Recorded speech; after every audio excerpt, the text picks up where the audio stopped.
حضرت قاضی ایاز مالکی رحمت اللہ تعالی علیہ آپ نے لکھا، ایک مرتبہ سعدون خولانی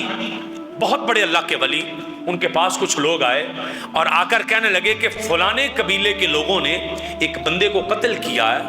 اور قتل کرنے کے بعد اس کی لاش کو آگ میں ڈالا ہے اور وہ بڑی دیر تک جلاتے رہے ہیں، مگر حیرت کی بات یہ ہے کہ اس کی لاش کو آگ نے جلایا نہیں ہے۔ اس کا چہرہ جیسے سفید اور نور والا تھا، جلانے کے بعد بھی اس کا چہرہ نور والا ہے،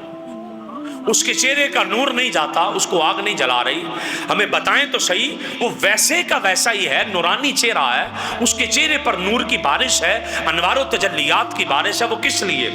تو حضرت سعدون خولانی رضی اللہ تعالیٰ عنہ فرمانے لگے، مجھے لگتا ہے اس نے 3 حج کر رکھے۔